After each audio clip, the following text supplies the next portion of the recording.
We are, huh? We're live here on Tuesday, April 28th, 2026 in House Transportation. You guys must have done a good job while I was gone. There's a star on the desk. So, oh, look at that. You can tell I wasn't feeling well still. All right. Well, I appreciate the adjustments to the agenda. And as we work to try to finish the miscellaneous motor vehicle bill as close as possible, perhaps even by Friday, be done with it. Hoping over this next hour, we're going to bring together multiple loose ends or not, but we're going to try in S326 for the next hour, trying to pull together some spots. I do know that the bill that was covering the same first 6 sections did get signed by the governor. So we are at a spot where we've been holding sections 1 through 6. Waiting for H549, had the same language.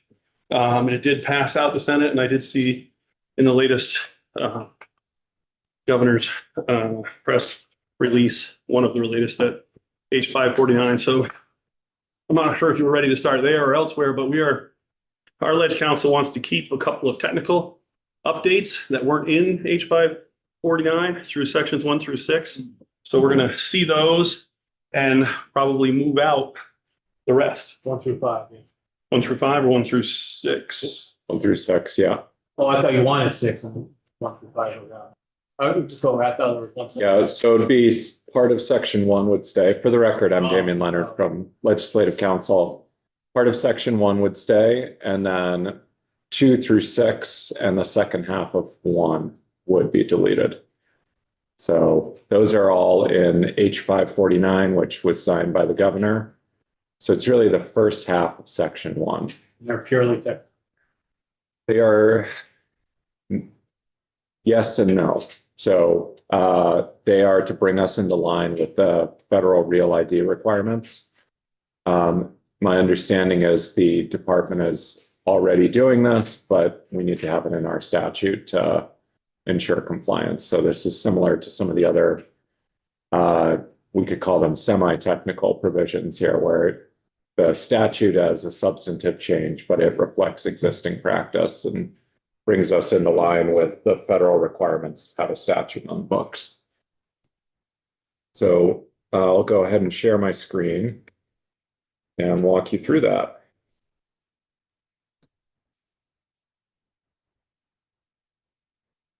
So if we look in the non-driver ID cards, the first change here is that it limits non-driver identification cards to any Vermont resident who does not have an operator's license.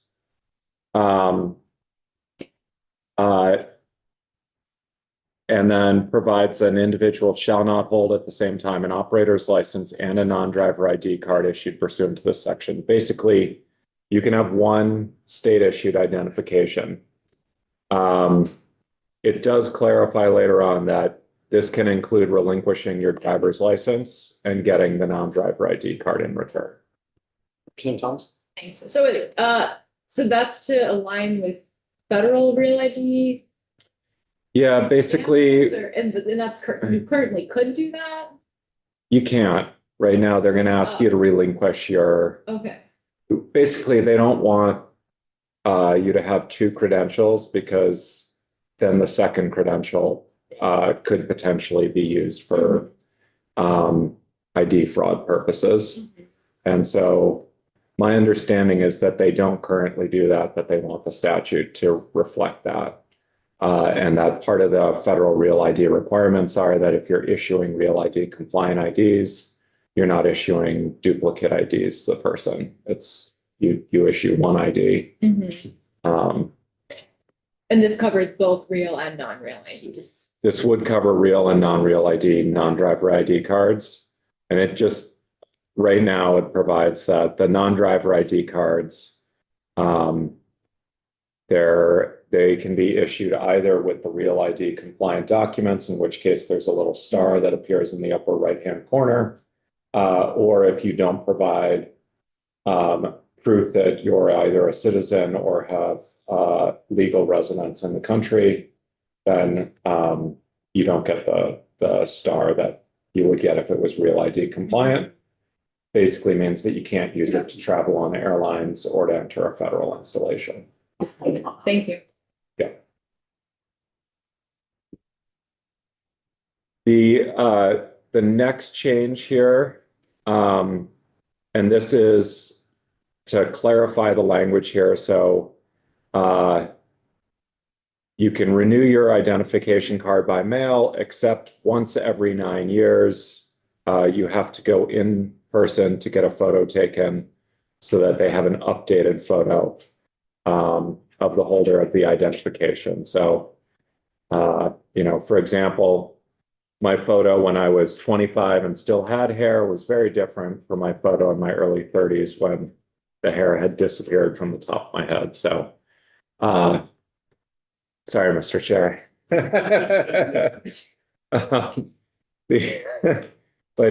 Yeah, so this is basically just to ensure that you get an updated likeness as you age. And then the final change requires that so previously the law said at the option of the applicant's valid license may be surrendered, and now it says shall be surrendered. And they were asking folks to surrender those licenses, but the law said may, which indicated that it was a choice. But under the federal requirements, my understanding is that we no longer have that option.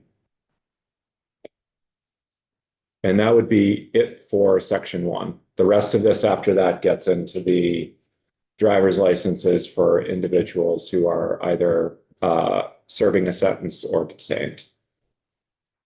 Non-driver IDs, excuse me.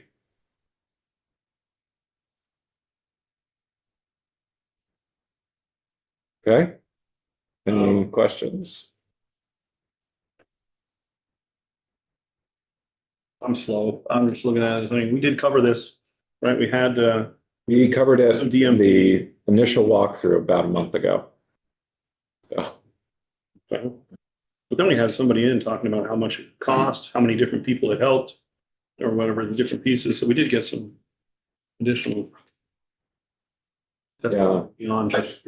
most of the testimony dealt with the program for individuals who are in a correctional facility. But I do think the department may have touched on this. So my understanding that it pretty clearly there in the first section, the number 4, and with that part saying that you shall turn it back, you can't have more than one ID. That's the bottom line. Is that really what all this This says? clarifies that you can't have more than one ID. Yep, you can have either a driver's license or privilege card, or you can have a non-driver ID. Yeah. And the DMV, well, just classifying it as sort of a technical change, or I'm sorry, to keep up with federal regulations. Because- The federal regs say you Yep. can't have more than one ID. Yeah, that's my understanding, is this is to keep us consistent with those requirements. We added last year, if you'll remember, we added a lot of references to Real ID requirements and so forth. And we're continuing as clarity is passed through, or they identify things they're concerned about. We continue to make updates as necessary to ensure we stay in compliance.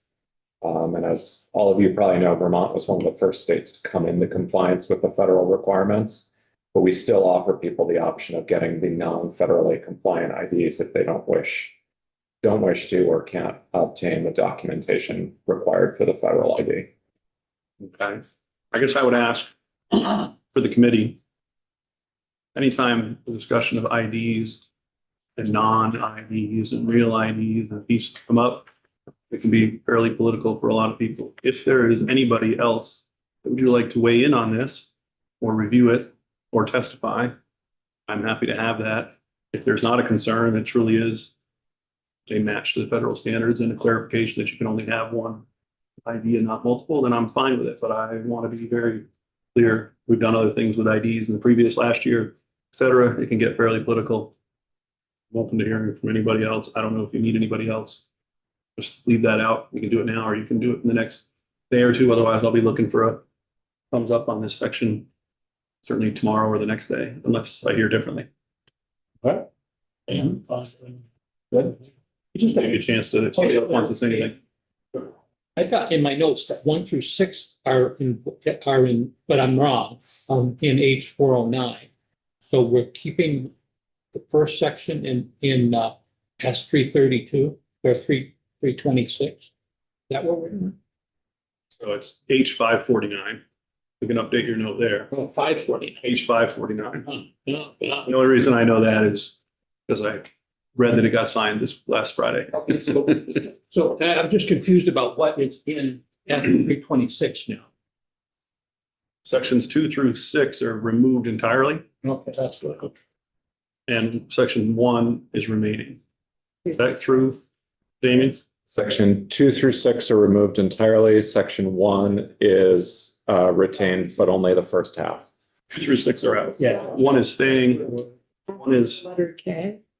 That's right. After the letter K, the remainder is cut. Yep. okay. You can come to me afterwards or tomorrow, whatever. I just want to make sure that people that have concerns Including section 6. do not believe we're pushing a new Yes, policy. including 6. I want to make sure everybody believes that.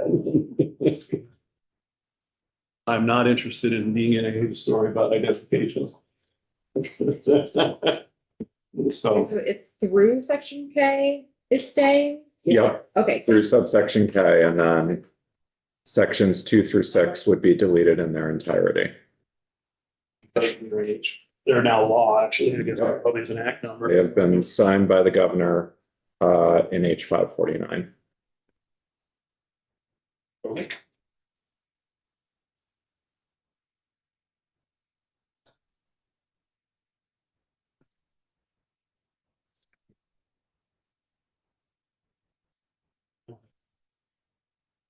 Yeah, there's the people that happens every. Yeah. Okay. So you just take testimony. Exactly. Right. So if we can, we could take up again. If we decide.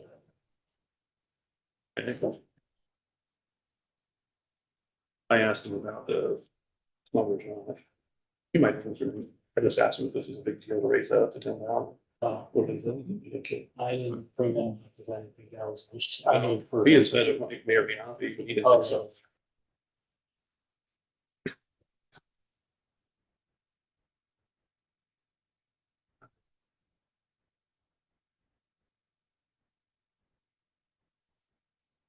So just for folks who are following along, it's the federal regulation that prohibits more than one real ID is 6 CFR 37.29.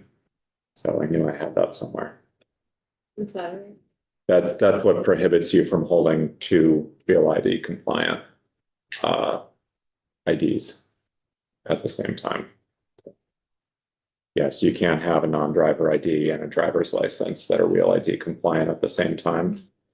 And so that's why they've gone to requiring that it's only one. So this is just be entering this conversation, but Yeah. I had an email from a colleague asking about that. And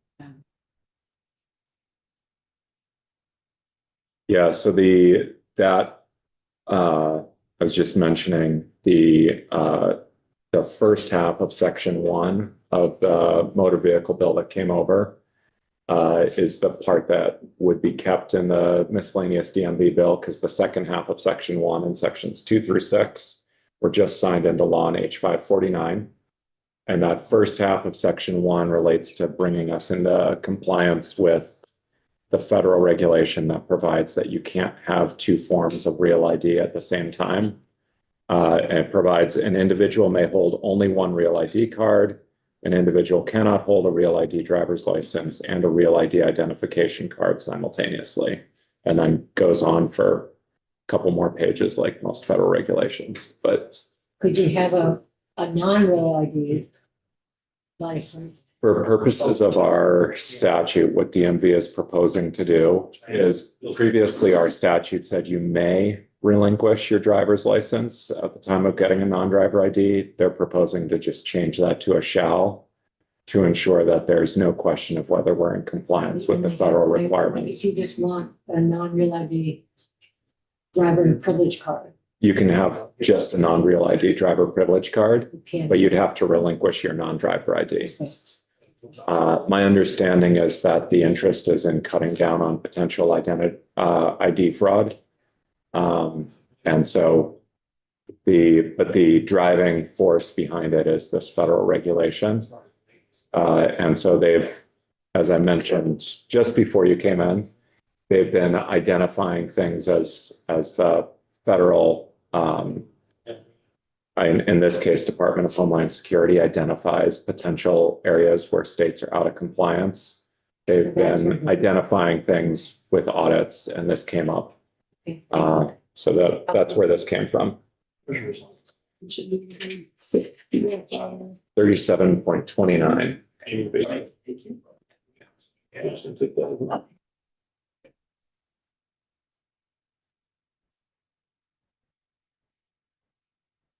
Okay.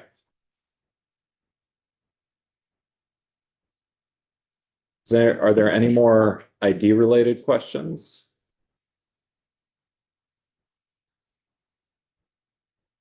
Okay.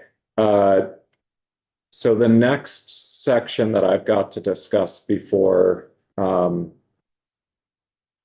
the hour that you have me before the DMV gets here is the license plates. There were a couple of things that I wanted to highlight for you.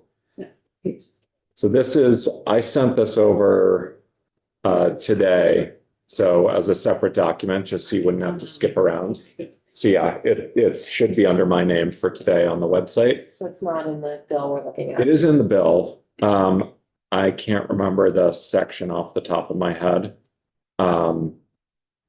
So I'm in the process of redrafting the bill as a strike all amendment for the committee. And so the section numbers are really topsy-turvy in my head right now, and I'm having trouble keeping track of which is which. So I just pulled these two things out into a separate document. So this is 23 VSA 511. Let me just see. Moving on to license plate coverage and condition. Yeah, this is license plate coverage. That would be.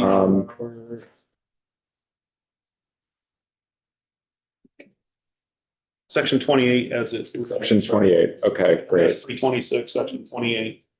All right. The idea of putting a cover over the license plate or changing the colors, or when that thing peeled off and said that technically you're out of violation, even though it's no fault of your own. And the green all peeled off. Yeah, so This little part is about section 28. right. So the first thing that's highlighted here, the except as otherwise provided by law, there was a question about, well, what about the Vermont Strong license plates, which are supposed to go over it? And those provide expressly that you can place it over your license plate. And so I would propose adding the words as lead-in, except as otherwise provided by law, to allow for that, or if in the future we have a sticker or anything else that gets put on the plates, that just to clarify that that's okay. And then that would move down subdivision A, although it's still subdivision A. This is just adding language. Before 2 and A were right next to each other, and now it's just splitting them out with the introductory language. And then last week we had discussed this issue of numbers and letters on number plates shall not be colored, tinted, or changed in any manner from their appearance at the time the plate was issued. And so there was the question of, well, what if the plate gets unintentionally damaged or fades, et cetera? And then there was also the question of, what if people color the background, but not the numbers and letters? So you leave your numbers and letters white, but you turn the background purple or something like that. And so I've highlighted here alternative language that would say a person shall not color, tint, or change in any manner the numerals, letters, or background of the plate from their appearance at the time the plate was issued.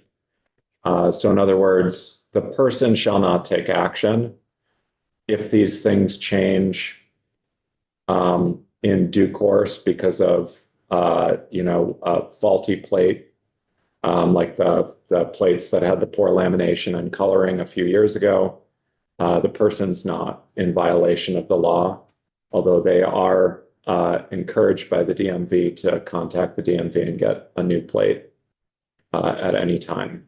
So, but this would clarify this still leaves unchanged the existing law, which says number plates shall be kept entirely unobscured, and the numbers and letters shall be plainly legible at all times. It's not clear to me whether you need to change this. This does raise questions for all sorts of things like, bike racks or ski carriers on the back of a car, trailers, snow, mud, etc. All of those would seem to run afoul of this. So you could change this to a person shall not, but I don't think that law enforcement has been enforcing this in a manner to say that if you've inadvertently had snow cover the back of your plate, you're in violation of the law. So, but that's just one thing I want to highlight for you. And then the C would stay the same. So there's alternative language here. If you want to make that change, I can do that in the final draft. But I just wanted to highlight that. The numerals and letters would keep it the same as the language over from the Senate. The background, if you're concerned about that issue of someone changing the background, but not the numbers and letters, you can add that language. Questions, thoughts? Representative White? I like that alternative language. I think that addresses the concern that we had about the background. And my question is for C, do we still need C? I mean, I guess we're saying you can't change it, and then we're also saying you cannot cover. So C gets at if you put a transparent film or covering over the plate, but it's designed so that if there's, for example, a flash as you go through a toll booth, it obscures. That's what C is targeted at. It doesn't change the color or change the actual plate. And theoretically, the numbers and letters are plainly legible at all times. They just aren't if you flashlight on them. Okay. So that's what that's So aimed yes, at we still need capturing. that language. Yeah, there's what came from the DMV when this language was proposed was a concern that the way the law is written right now, it's create a loophole where individuals could argue that having a clear covering that becomes reflective when a bright light hits it would still comply with A.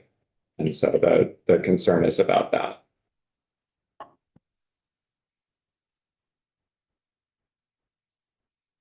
Didn't we have some discussion about carriers in the back that obscure the? That's what I was getting at with A. That's what, that's exactly what it says.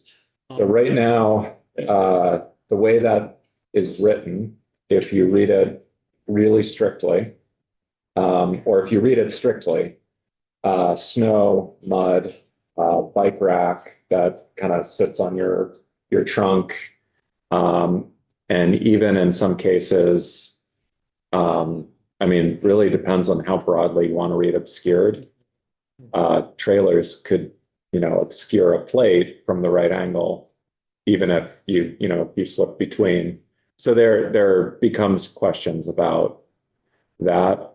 My understanding is that law enforcement are not interpreting this that broadly, but there are concerns that with the measures folks are going to change the appearance of their plate was more what they're concerned about than. Well, my question was more about the platforms that are put on the back and they put the coolers on it and stuff like that. And there wasn't any consideration by the DMV Yeah. that was an issue.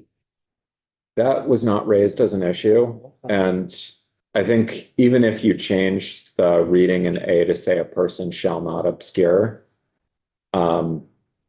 you would still putting a bike rack on and so forth, and I don't think they're enforcing the law that way. You could say a person shall not obscure and then say this does not include use of a bike rack or a, hitch mounted. And then we have to start trying to play that out. But their concern was more about the practice of taking steps to change the appearance of your actual plate. Yeah. Representative Case? Shouldn't we word it so there is no? I mean, we don't know what the future's gonna bring, right? So So that's a question for you. So the concern that was brought was about the folks changing the appearance of the plate or using some sort of special covering that'll yeah, make it disappear in the right light. There was not discussion of the current language being a problem or that being enforced in that way. Some other states do have language that say a person shall not obscure, their plates, and then, providing provisos that are listed out. The question is whether you feel like you need to go into that at this point, or whether you're okay with the way it's. I'm okay as long as they leave people riding up here or riding around, going to go for a bicycle ride and they got their bicycle on the back. I don't want that to be misinterpreted what they meant. You know what I mean? Because it's certainly I guess a law enforcement officer could look at it that way, that it's obscured if you have a bicycle rack on the back. Mhm. I don't know what you'd use for Yeah. wording, Yeah, but if it's not an issue, it's not going to be an issue. I'm okay with it, but I mean, it could be an issue if somebody wanted to make it an issue. yeah, I'd like to think they wouldn't. you could shorten the first piece up to say that numbers and letters on number plates shall be plainly legible at all times. And then they shall not be colored, tinted, or changed, and a person shall not cover, obscure any numbers or letters on a number plate with any material or substance. And I think that would be pretty clear.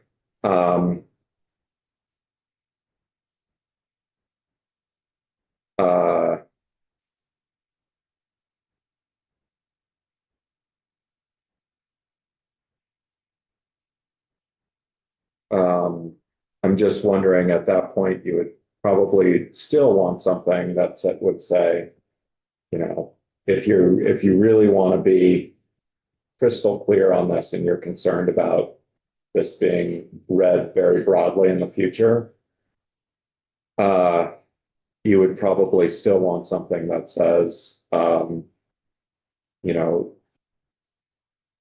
nothing in this section shall prohibit an individual from using a hitch or trunk mounted bike rack or pulling a trailer. I want it to be as simple as possible. Yeah. And nothing is simple. I just. If you leave it as it is now, I think status quo, but with the additional provision that now they can enforce against folks who have the plastic coverings or who are getting their plates colored. Is there other bicyclers on this? Feels the same way about it at all, or? I mean, I put racks on front and back sometimes. And the only thing I've thought about is at some point getting my brake lights on the rack. They make a thing that helps you do that. But I've never seen anybody pulled over for it or. Yeah, I mean, there's also language in the statute that says you can't obscure your brake lights, but Yeah, hitch mounted and trunk mounted bike racks can do that depending on the size of the bicycle and where the tires fall. So that in all of these instances, I'm not aware of law enforcement actually enforcing, ticketing someone for that. unless there's like an intentional effort to cover the plate or the brake lights. When I read all the new language and underlying language makes sense. It's the old language that's the problem where it says shall be kept entirely unobscured, because you can't control that. Hmm. Whereas all your other parts say numbers and letters shall not be colored, tinted, or that means somebody's doing it to them, or changed in a manner from that means you're making a change. And a person shall not color, tint, or change. And those all say a person doing something to it. A person shall not cover or obscure any numerals or letters on it. That means a person is doing it. You're saying a person had to have done it, not Mother Nature, not mud, you're not talking about that. The only part that says Mother Nature is in bike rack, number plates shall be kept entirely unobscured. So you got like a little wiper, like you can't do that. It's actually the original wording that's harder to comply with than it is any of the underlying part, in my So, opinion. I mean, So, one question may be whether DMV feels that they need that with the other changes. numbers shall be kept entirely unobscured, number plates. Sure, it's just that isn't gonna happen in reality. They're covered all the time in snowstorms and mud. But that means, anyway, that's just my take. All of the underlying language seems to me to make sense. It's the old language that's impossible to actually comply with. What do we do? I just ask law enforcement when they come back in, and just ask them what they, You could ask DMV their thoughts. I don't know, do you have law enforcement coming in besides DMV? Not yet, not on the schedule right now. Yeah, DMV may be able to speak to it. So they brought this. And so you could ask them to consider whether that's necessary. I mean, that's the other thing. If you strike A, I think B and C are pretty clear. So, and I think particularly with the way they're written, it's clear that this is not like getting at trailers or bike racks, but they come in, I'll ask. We're kind of stuck here, right? I don't want So it's kind of a minor hiccup of sorts. What are we gonna do moving forward? I'll be safe moving forward, aren't we? I would think so. I've been, With the yellow alternative language as Representative White was suggesting? Or not? We want to go in the direction of the alternative colored language. Yeah. Okay. You're gonna ask Matt's gonna be here, our deputy commissioner is gonna be here in a little while. We'll ask him when he got him here to reread this section. We can pull it back up and say, you know what? Again, whenever one of your colleagues says, please make this simple change, you can easily tell them there's no such thing. all right. Even if you don't know it at the time, why it seems simple. Get it in here, we'll make sure it looks complicated. All right. The only other thing that I wanted to highlight for everyone is that this language here where I've highlighted it is also changed in the language that prohibits the temporary print at home temporary registration plates. And so what I would propose doing from a drafting standpoint is incorporating that language right next to this language into the draft so that you would have this section and then the following section would prohibit the print at home or repeal the print at home license plates.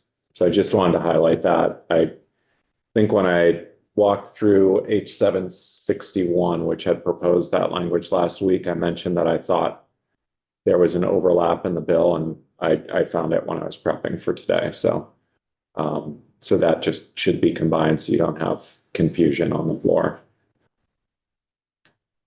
Okay. That's all I have for right now. But I'm happy to get to something else. Look at ALPR, ATLE. Sure.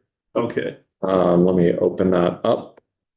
There's a request. It's coming your way.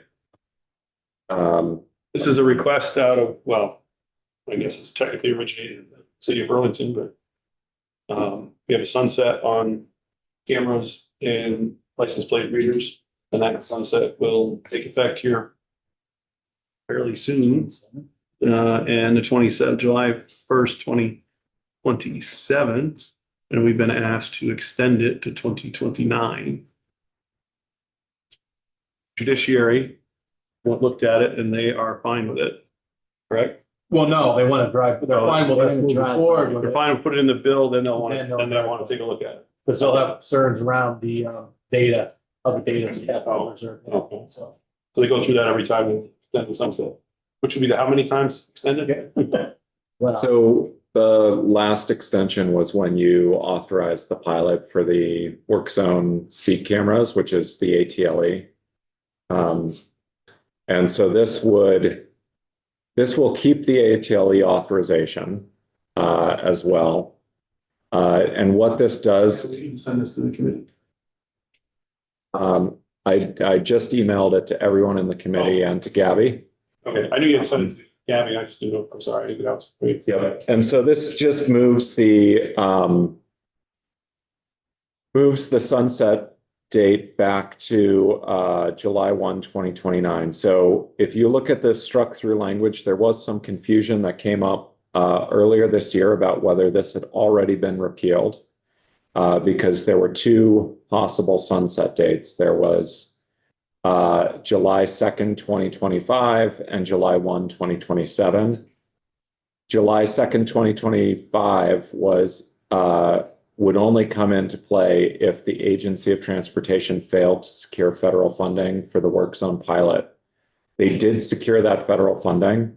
So, but they were not able to utilize it. So they met the letter of the law. So the law did not sunset in 2025. That funding was repurposed to other roadway safety programs, is my understanding, because they had to use it. Yeah, I haven't heard that either. That's my understanding, is that it was repurposed.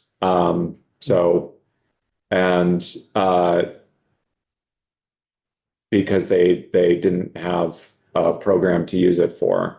But you may want to ask Michelle or someone from the agency to speak to that. I may have that information wrong, but that is my understanding. So that means that July 1, 2027 is the sunset date.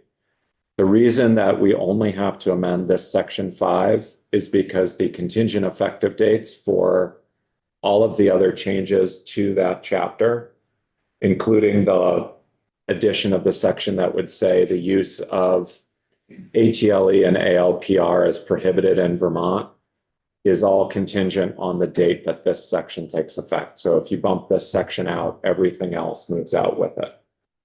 And so just as a refresher for everyone, ALPR are the license plate readers, and ATLE is automated traffic law enforcement, commonly called speed cameras, but they could also be red light cameras, et cetera, if you expanded the program. Right now, it's limited to speed enforcement cameras used in work zones. The license plate readers, as I understand it, there are a couple of municipalities in the state that have them, including Burlington. I don't know if anyone is currently using them. I know there's been some discussion about confusion about what the operable law was. There were some media articles this summer, and I can't speak to that. But I know there are some municipalities that have them. yeah, I think when we talked about this a couple of years ago, there was some question of law enforcement using the license plate readers, and that maybe there was one sheriff somewhere. So it seemed like most of the law enforcement folks had stopped using them on a general basis. But I had heard that the parking system in Burlington, which is automated, you go on your phone and you do your, you get your ticket or you get your meter, you get to park, that the enforcement folks read the license plates and it tells them you've got a permit to park. Because otherwise they don't know who has got it or not. So that was my understanding on why there's at least some folks looking to keep the license plate reading allowed.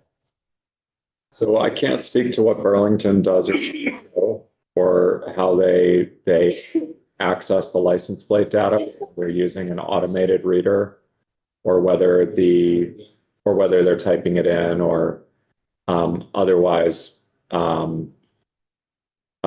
checking it. But that the current statute, I can pull up and explain what that does and does not allow. And I need to double check, but I believe it does provide that you have to be a law enforcement officer who's been certified for the use of it. Just see.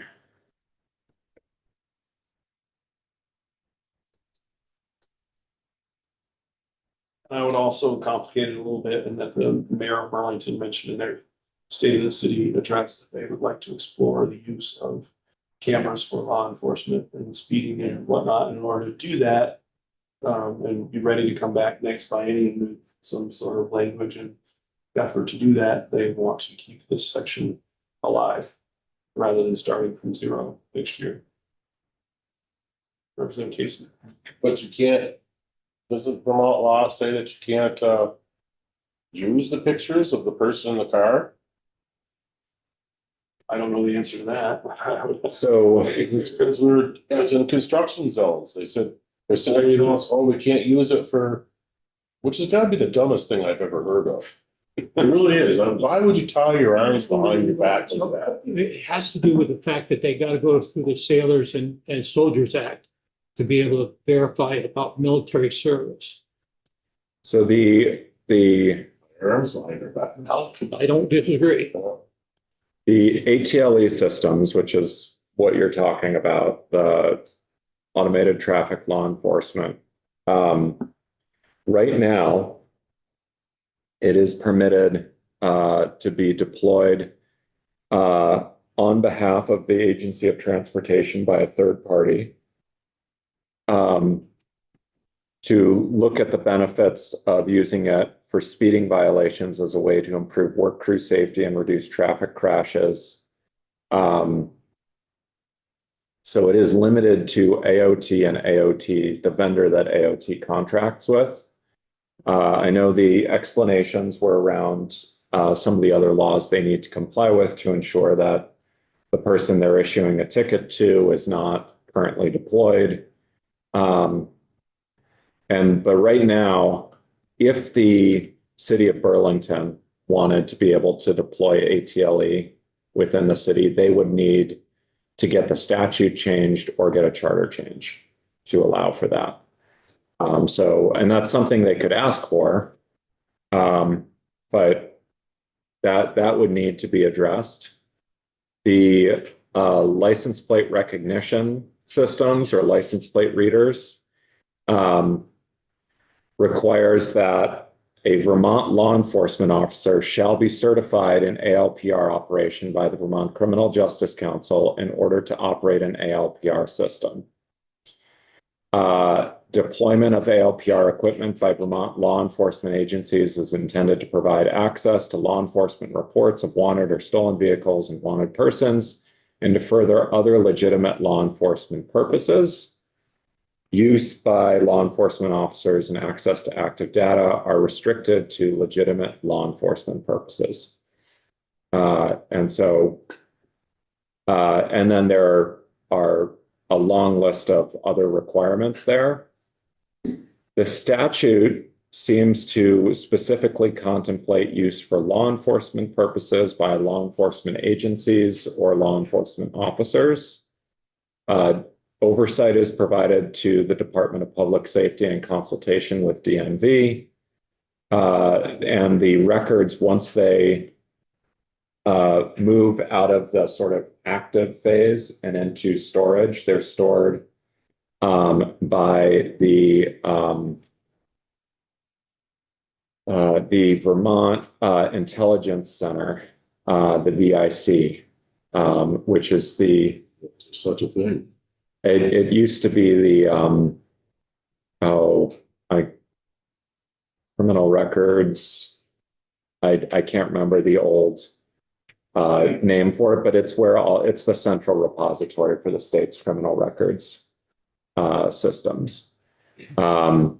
Its name has changed several times in the 10 years that I've been here. But right now, law enforcement officer is defined to be an individual who's certified as a level 2 or level 3 law enforcement officer and is a state police officer, municipal police officer, sheriff, deputy sheriff, or a constable who exercises law enforcement authority. So it does not seem to contemplate use by other municipal officials. I am not intimately familiar with Burlington's charter. I don't know if they have any sort of special authorization. I could certainly check on that. I also don't know if their parking enforcement is manually entering in the license plate data using an automated reader. And there are questions about, I think there are a lot of questions that come up depending on what the answers to that are. And again, I'm not familiar with specifically which law enforcement agencies have readers or recognition systems, or use them or have used them. I do know that there have been some media reports about different municipalities that have them or had them in the recent past, but I don't know what the current state is of that. So you would need to hear from other folks. What the proposed language would do, though, would be to maintain the current law as it is for an additional 2 years, including the requirements related to law enforcement certification, storage, various privacy protections, limiting the use to legitimate law enforcement purposes, et cetera.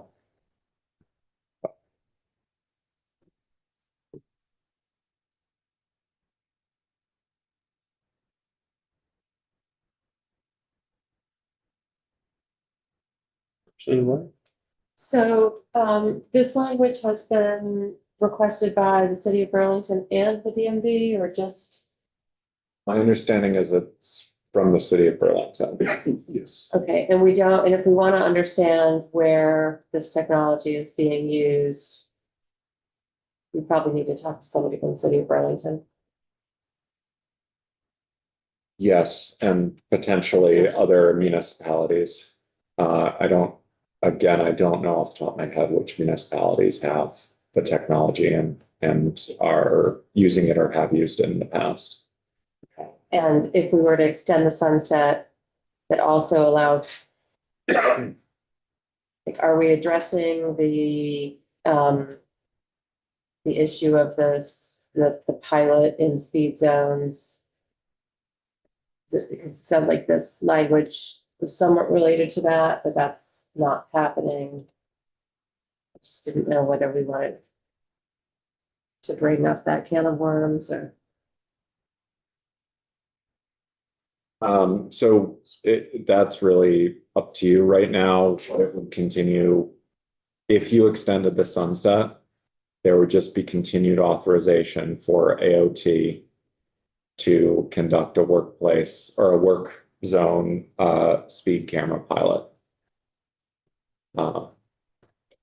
Yeah, so just to be clear, if we were to go with this language, it just doesn't sunset the license plate reader laws that are on the books today. And it would allow that pilot program to not sunset until 2029. If for some reason we were able to, assuming they didn't spend the money somewhere else, we could conceivably do it next year. If we do this. The pilot, the speed zone, work zone pilot. Yeah, I mean, conceivably that could, you could do that pilot at any time, assuming you could get funding and work out the issues around the Soldiers and Sailors Act and so forth, and getting a law enforcement partner. Yeah, I mean, I think that the soldiers and sailors that, if they see the person in person, they could ask them if you're, and if without it, they have to look it up. Yeah, so essentially, whenever you've potentially got a default judgment against someone in the courts, you have to be able to certify that they're not active duty military and potentially unable to respond. With the speed cameras, the concern that I think they had is that because you're not pulling someone over, you're getting a photo of their license plate and the camera is showing that they traveled a sufficient distance within a fixed period of time for them to be above the speed limit by more than 10 miles an hour. And so at that point, it's an automated, once the photos have been reviewed, that the fine goes out in the mail. Well, there was discussion that the police said they would verify that everything's correct, calibration and all that, and that they would have to verify the person's not on. Which they said, I thought we had testimony that said they have access to those records, but they would have to go on the computer to get them. Yeah, so you can access that, and then, yeah. Then decide whether you give a ticket or not. Right, but they do need to take the step, and I can't speak to how time consuming that is for them and so forth.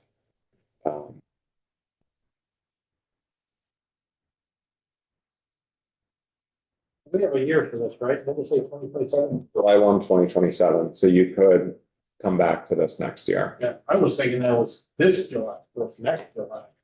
So what's the big rush? Yeah, I thought it was this year. I don't know why I thought that. I would have to defer to the city on that. I don't speak to. All right, well then everybody's aware and somebody wants to convince us to move faster. Not to show us to move faster. Yeah. Okay.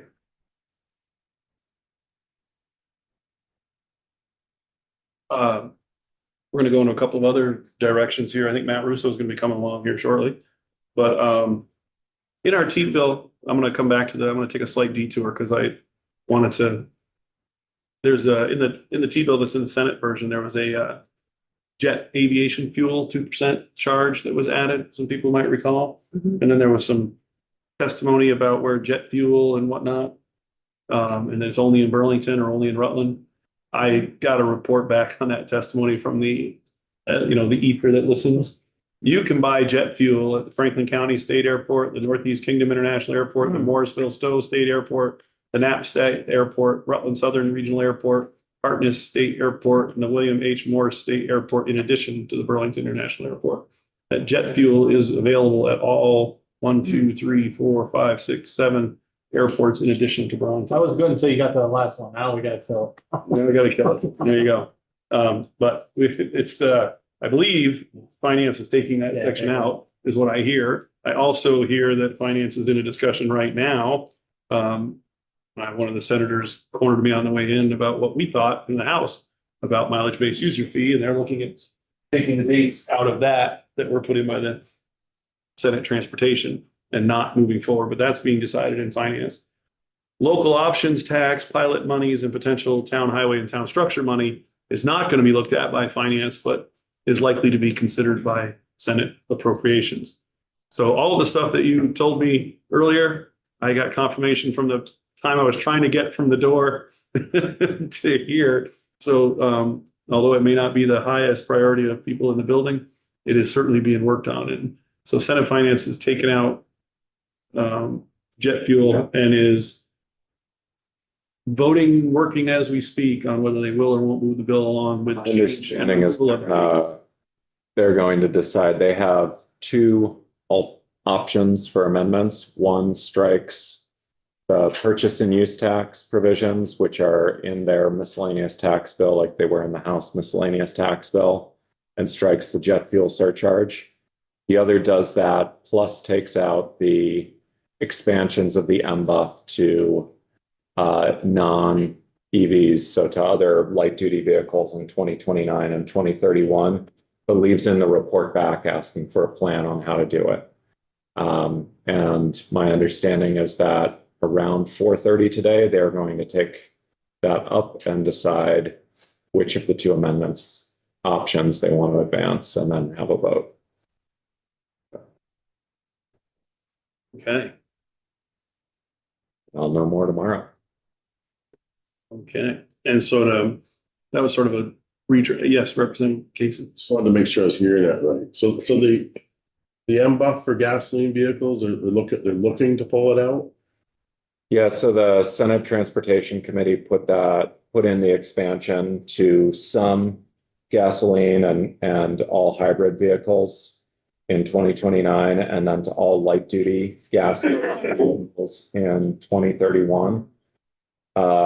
And Senate Finance is considering whether to pull out those two dates certain. But they would still be getting a report back from AOT on a plan for how to expand it. But then it would have to go through legislative consideration again before anything happens. So the way the Senate Transportation Bill version is set up is it would automatically expand. The future legislatures would have to fill in any details and make any adjustments. The Senate, Partial driver's license. what Senate Finance is considering is saying, just give us a plan and we'll decide if it makes sense after we see the plan. So, yeah. And they're keeping in the flat fee alternative. My understanding is they are keeping in the flat fee alternative at this point. I was not asked on Friday to change that. I don't know if that might change at some point in the future. Yeah, Good to know. yeah. So you mean by flat, do you mean the, It's a $178 cap. in lieu of the MBUF?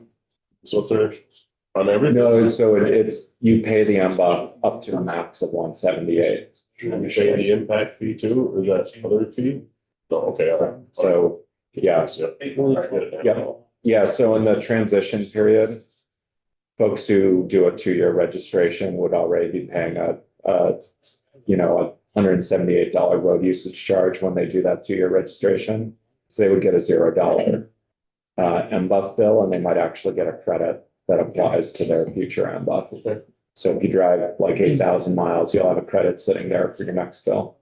So the MBUF max would be 178. That's the Senate proposal. Right. Yeah. Yeah, that's the current So version. there's no, if you drive 100,000 miles, there would be no reconciliation towards that. Once you go above 12,700 under the Senate proposal, you pay the same amount no matter how much more you drive. Unless you want to. I mean, technically, Unless you what? unless you want to. Yeah, I mean, It's written in the law, the way I read it was an option. So like logically, someone would opt. for- there's actually a separate section that says there's a cap. Yeah, Yeah. so yep, the flat fee went in first, and then I see. later on, they said, let's make it a cap. Okay. And then the Agency of Transportation the Senate Transportation Committee is working on a amendment to make various technical fixes. Agency of Transportation has requested that they include that if you choose the flat fee option, but then you travel less than 12,700, that they can give you a credit towards your next flat fee. That's great. Yeah, so they seem not to want to. The proposal there is essentially to make sure that if you're traveling less than 12,700, you don't overpay. And then if you're traveling more under the current construct, there's a cap. The report back does speak to whether that cap should stay. The modeling right now says that there'd be a lot of foregone revenue if you keep the cap or the flat fee option, or both. Keep it beyond, Keep it beyond the next 2 years. it's meant to be a transition. That's what the agency has discussed it as. I think that there's more of a split opinion among the membership in the Senate as to whether it should be transitional or permanent. So there'll be reporting back, and for those of you who are returning in 27, 28, that'll be coming back. Yeah, but for now, there's a $178 cap in the Senate version, which you all will have to consider or negotiate about in the coming weeks.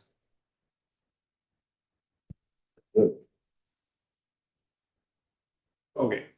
Will I cede the chair, or do you have Question some? has the language to eliminate the temporary registration piece.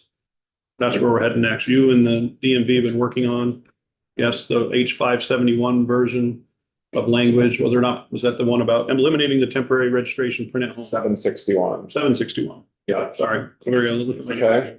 Let Look at me, that, 761 right there. so Guess I should read instead of guess. it's okay. At a certain point, the numbers all sound pretty alike, don't they?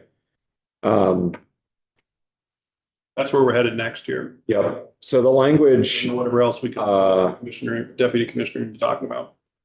just to revisit it with folks.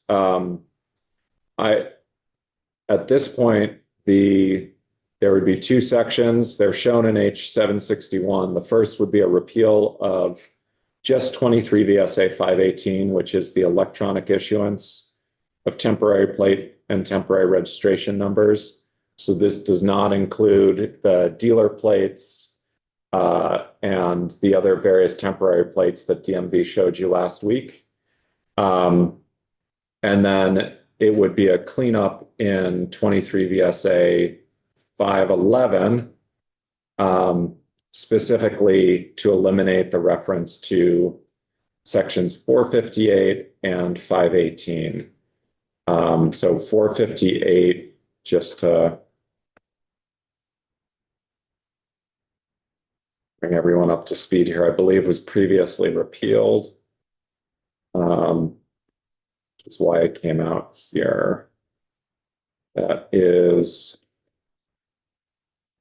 458. Oh no, 458.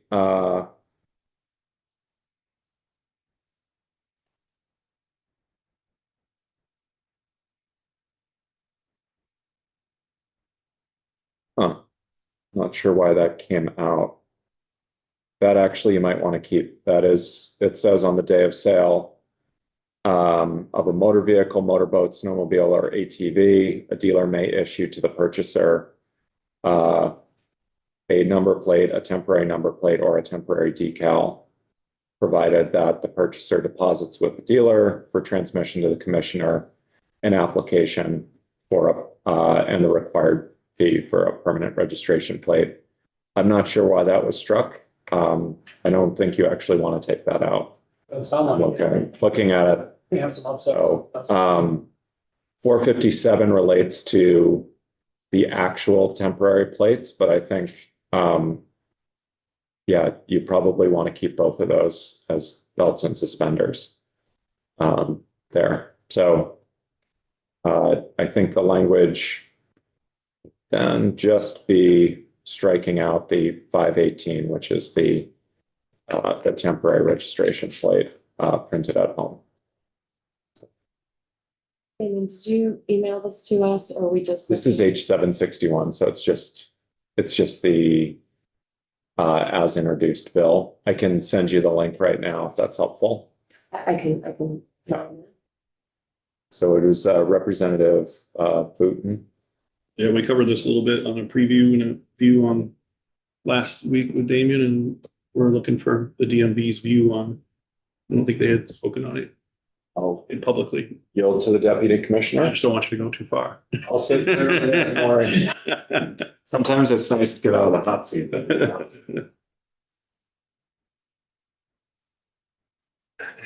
Matt Russo, Deputy Commissioner for DMV. Yeah, as long as we're keeping appears to be taken out so that we can still issue temporary plates at dealers and over the counter.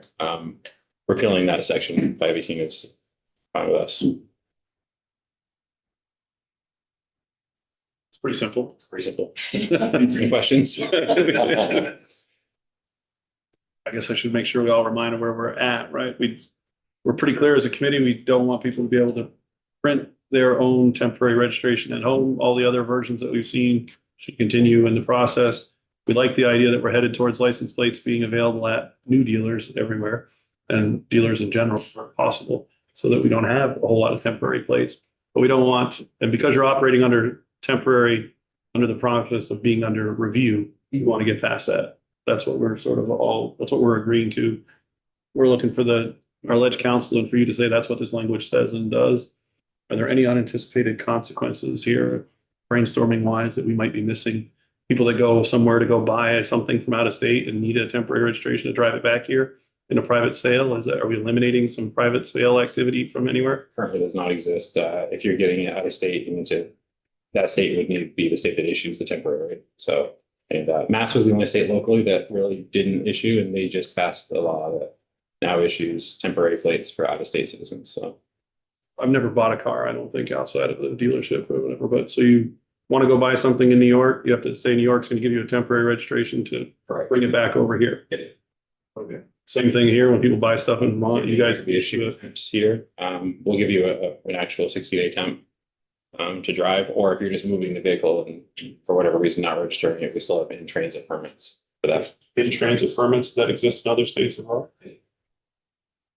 Yeah, how does that work? So, you have a vehicle that you bought here in Vermont, or you have, and now you want to go to Massachusetts with it. I can come in and get a temporary. Just provide proof of Then I ownership. pay purchase and use tax. You don't pay tax on it because you're not registering it. This Okay. is just a permit to move it.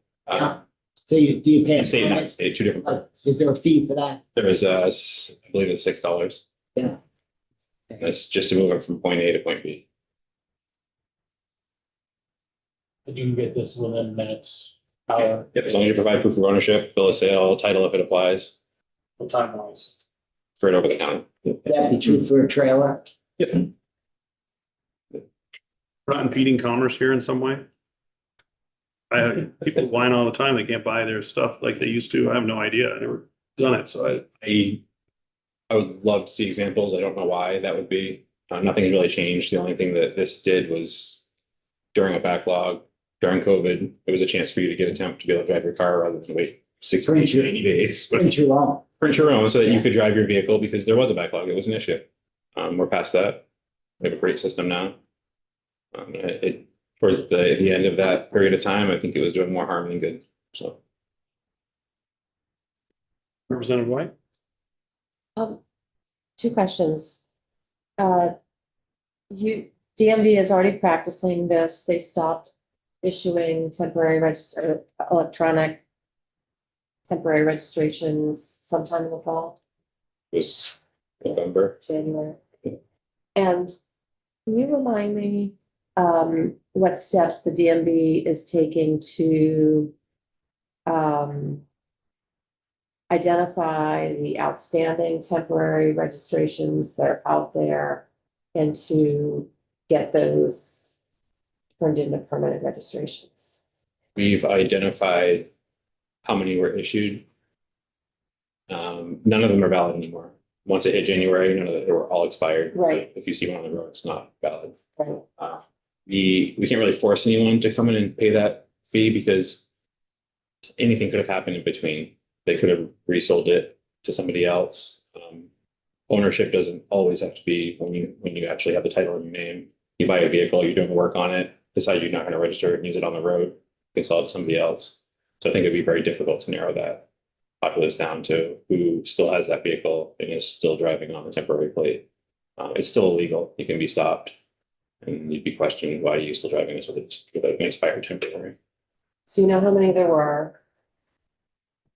Doesn't seem like it's helpful to reach out to those people individually, but law enforcement can stop people and ticket them or take away the registration or what's the, Absolutely. Ticket, and, take the paper plate if they want. and is there additional, like, are more of the DMV patrollers, are they looking for these? Are they trying to get them off the road? Yeah, it's been an issue for a long time. We've had out of state police asking us why we're still issuing. What do you like? This is becoming a huge issue. Maps in New York were huge. And they would stop people and ticket them or take the plate and pound the car immediately without even questioning it In other states? in other states. Yeah. Yeah.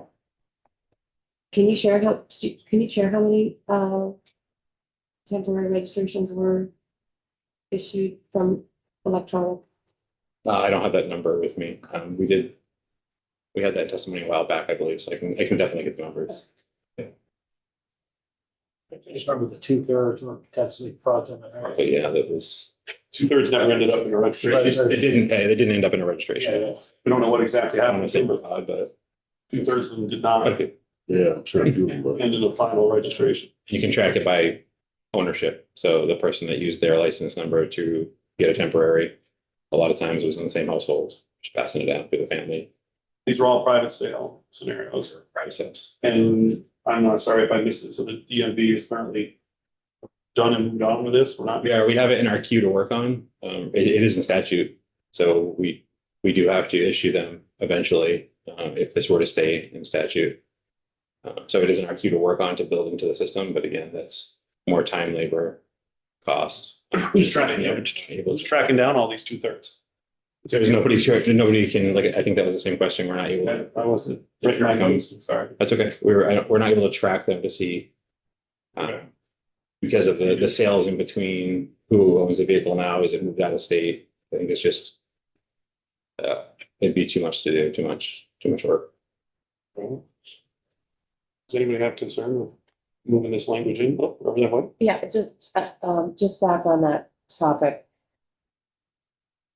It seems to me like it would be worth the DMV's while to send a letter to all these people to just say, you know, you're on record of having printed a temporary registration. These are no longer valid as of this date. You know, you need to make sure you come in and permanently register your car, and law enforcement is out actively pulling over people with these plates to rectify the situation. It seems like an email or a letter would maybe help move the perpetrators either to correct it or not, but.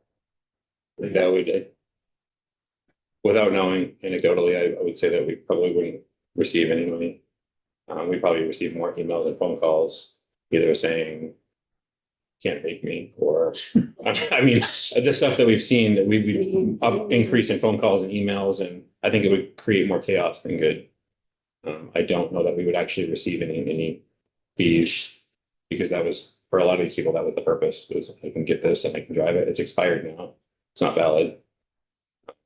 I've moved on, kind of thing. I don't disagree. It would be great to see that income, the revenue that we're missing, come back. But I think doing away with it. Yeah, I mean, it's illegal and we are out there, but, and so, I don't know, I feel like we should be a little bit firmer. It is, there are circumstances where we'd have to see it case by case and say, all right, well, it didn't work out. There's something wrong with the vehicle. You weren't able to register it. And there would be too many of those cases to go through every single one. I don't disagree, but I think in long term, it would be more harm.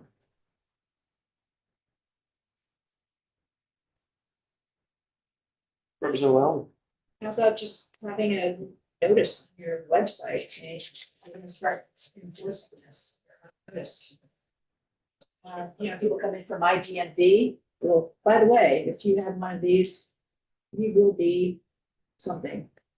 But I could talk to the team about, it's not out of the question. Yes. It's something on our website. Because they're breaking the law and the rest of us are paying the fees, and they're not.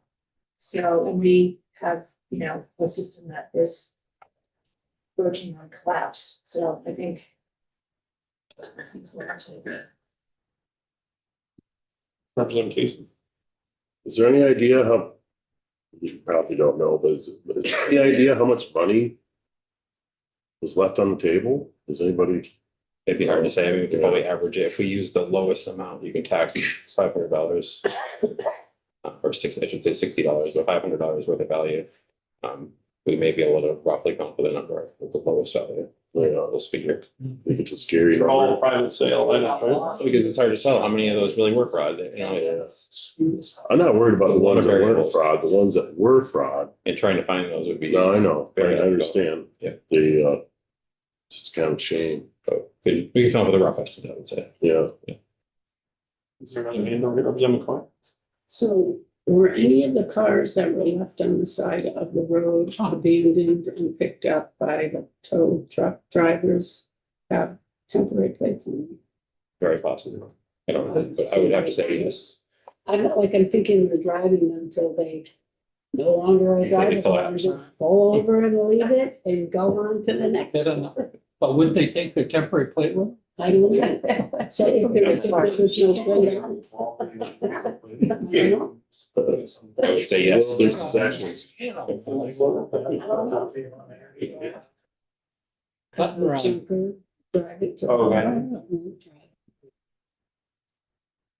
We talked about, I'm sorry, any other questions on this? Ending the temporary registration, printing. So we have language that we probably guess we can move into the bill, we'll do that on Friday, I guess. But otherwise, everybody thumbs up with this idea that we're gonna do this, and then we'll move it in and go from there. We dropped, I guess, because you probably know or not know, that H 549 passed and sections, 1 through 6 were in H 549, except for really sections 2 through 6 were in there, so they're not pulled out of the miscellaneous motor vehicle. We left with section 1 due to technical corrections. We discussed it earlier before you got here. Damien presented it to us. My basic just an understanding is the idea is it brings us into accordance with federal regulations that you cannot have more than one ID. Facts. Does that sound familiar? Real ID. The real ID, you cannot have more than one real ID. Correct. And you have to return it. You actually have people that refuse to return it and said you may return it. They said that shall return it now. Did that happen? The majority bring it in with them, but some people send them in, but it's rare. They're really saying you can't have your multiple driver's licenses. I'm pretty sure I do You have. can't have multiple real IDs Yeah, at the same time, multiple active. Because it's, IDs at the okay, same because time. it's expired, I guess, but I If do it's have. expired, then you only have one I active. know I have driver's license sitting in some drawer somewhere. Usually they put up, or at least mine, they put up. Yeah, they put it on. It's still accepted at TSA as a whole, as long as you have your other one, or you have a temporary with you. Representative Burke? Following up again, as Damien's question, but now I'm thinking again. So a driving privilege card is not a real ID. It is, no, I'm sorry, a privilege card, which is now a non-real ID. Yes, that's not the same as a real ID, so. What I mean is, you couldn't have, this prohibits you having more than one form of identification, whatever it is. Not Correct. just real ID. Right. So. if you've got a Regardless of privilege what card, type it you can't is. have another, you can't have any other form of motor vehicle identification. Right.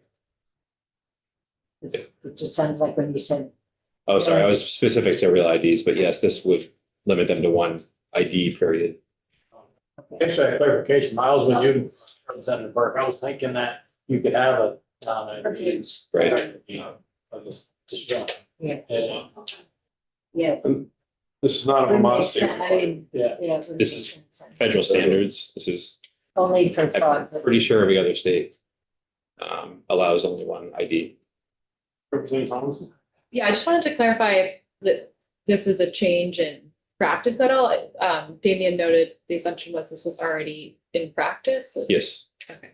Like I couldn't go to the DMV now and ask for, I want both like a real ID driver's license and a, right, you'd Privilege card. love to have one. yeah, okay. Yeah. Thanks.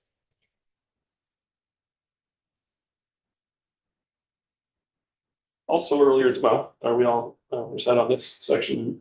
We think we can move section 1 in, then we talked also about the plates and the displays in section 28, trying to find some language that works around the idea that you can't cover it, change it, manipulate it, etc. We got a new version, but it still seems like we're sort of spinning around. You have the benefit of hearing the testimony, but DMV asked for language under section 28 about number plates shall be kept entirely unobscured on the plates.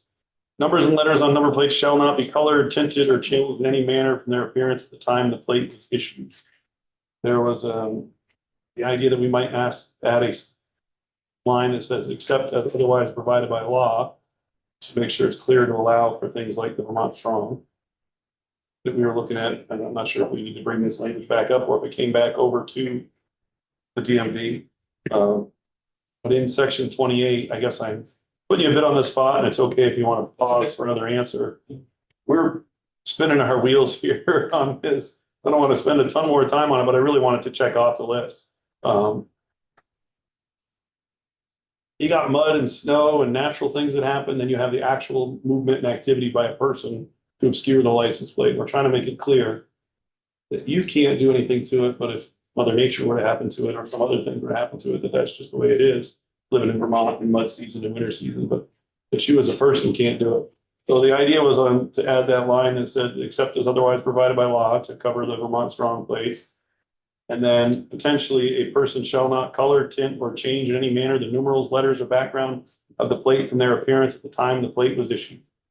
Sort of trying to get at the person can't change it, but if it were sitting on a vehicle, sometimes mud and snow happens. As long Your as nature that, can. right, as long as it covers Vermont Strong. Which I guess that would apply to, so yeah, I have no issue with that. What's the DMV? Yeah, And it it makes accepts as otherwise provided by law, it's Yeah. the Vermont Strong and whatever the future version is. What's the DMV position on, or if your enforcement people were there, the bill laws? I put one of these, what did you guys call them? It was like a stand thing. And I got big coolers right in front of them. I can't see the license plate. Or I put bike racks on the back of my car and on the front of my car, I guess. And you're not gonna see the license plate. How's that situation handled today? Be obscured, can't be obscured. Is that just a- extension? You can put the plate on the back of the extension, but your plate needs to be visible at all times. Regardless, Regardless of this language, yeah, that's correct. whether or not you're gonna be stopped, that's discretion. discretion. But the law is, But the law it can't be obscured. needs to be visible at all times. Invisible from where? Invisible by who? Invisible by what? Because obviously, I guess they're blocked. They're putting these things, Distance. right, they're putting these things right in front of the license plate, I guess. And you're saying I've that's, seen that, yes. Yeah. but it was just one of it was one of the subjects brought up in the committee discussion. You're putting bikes on the front and the back. You're still saying it can't be obscured, Be obscured. but I guess it sort of like the world we live Have to in. stick to statute and say that it cannot be obscured.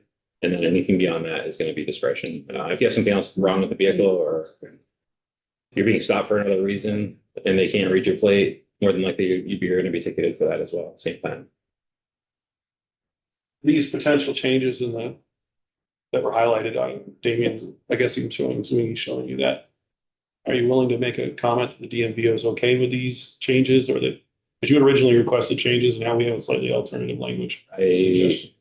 will say that the DMV is okay with the alternative language. That works for us. Representative Casey? Now, so does a camper block the view of the license plate? Camper would have the plate on the back. Huh? The camper would have a plate on the The back. camper would have a plate, but what about your vehicle? Technically, what, a tow behind or? Yeah, it's all behind, yeah. That is considered a trailer, so you'd have a trailer plate on that. And then your actual vehicle plate. It's kind of depending on obscure. how it's. Can be, yeah, but you're getting stopped if anything. Do you know of law enforcement ever picking anybody up for having a bicycle rack on the back of their vehicle? Have you ever heard of it?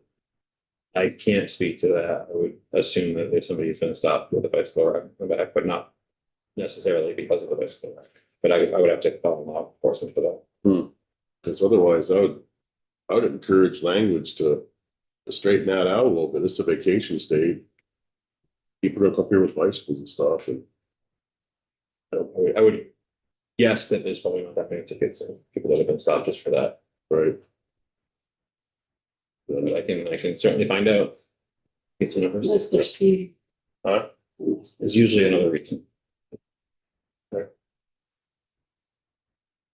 we got hung up on that a little bit. I'm gonna keep going on the list, I guess, unless there's other pieces there. You had asked, the DMV had requested that we take a look at the abstinence related to, if I understand it correctly, DUI, you can participate, but if it's drugs, we do not have the capability right now to be able to participate. You're looking for clarification of that language. So we ran that through the Judiciary Committee here, and if I understand it correctly, they're pretty adamant that's their area of jurisdiction and that we better not put it in our bill. I don't know if that was, I wasn't here for the exact conversation. I That was wanted the to, sentiment. that was the sentiment.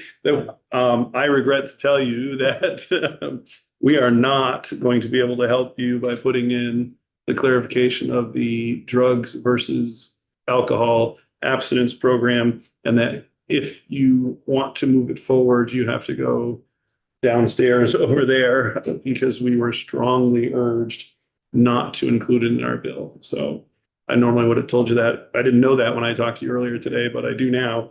So that is a judiciary oversight and not transportation oversight.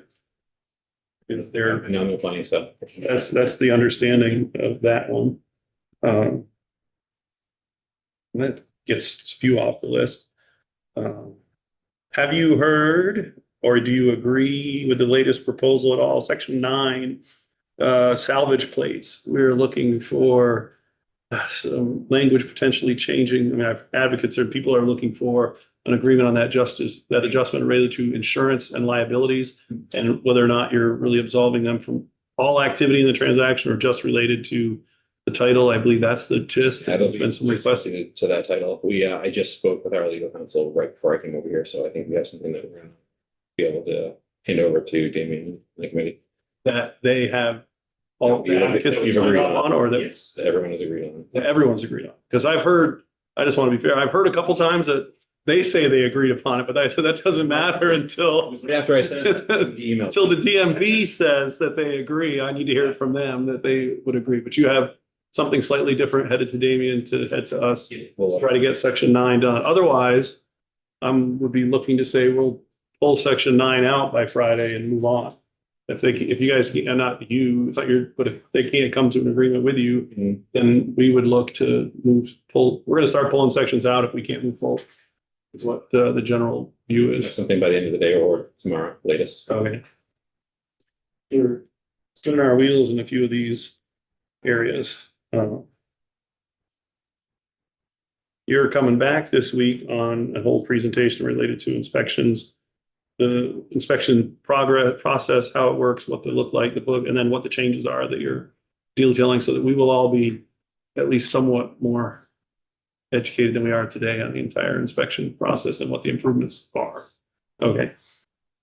Representative White? On the inspection, discussion, Representative Thomason was reminding us that last year, I think we had some language in one of the bills, regarding that the DMV was going to establish an email address to receive public input on inspections.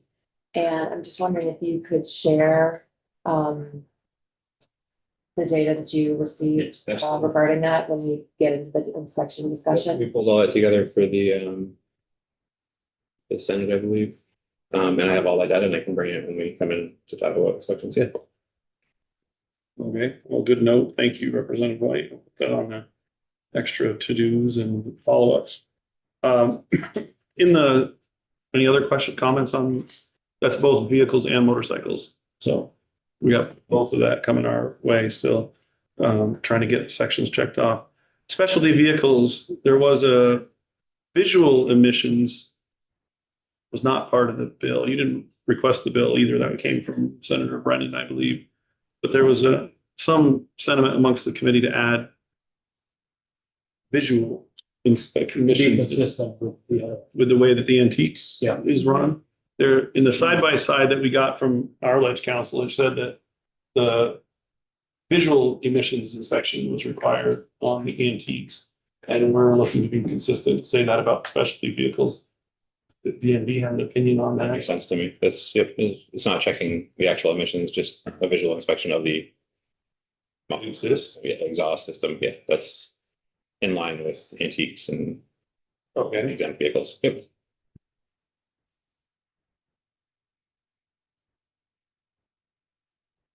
Damon, did we request that language change from you? Yeah. Okay, so you got that on your list of to do. Somebody wanted that, or we wanted that after the side by side, which is why you Yeah. asked for it. Okay, so that's on your to dos.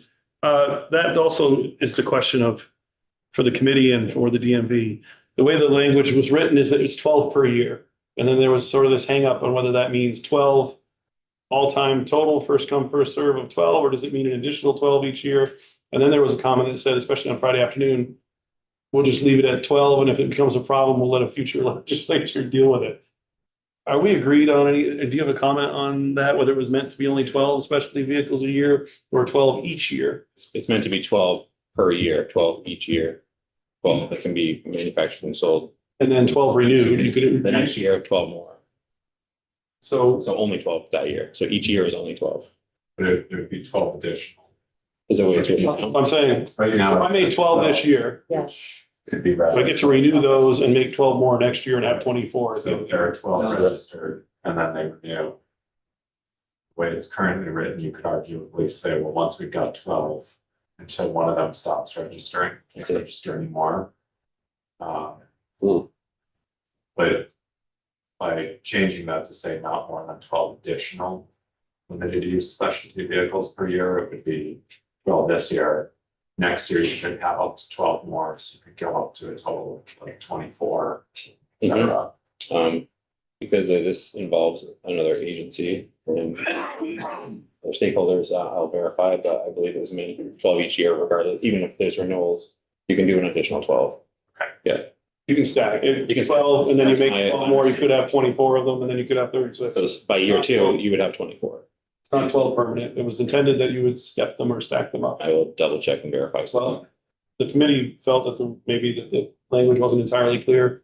We'd like to make it clear. Sounds like you need to involve A&R or something as well. So that's on the list of why we can't close up 25, 26, and 27. And also have that within the next day. So there's the A&R piece on visual inspection and on the issue of making it clear it's 12 plus renewals and 12 new ones. Okay. Gosh, hope we can check some of these off soon. We already talked about that one and that one.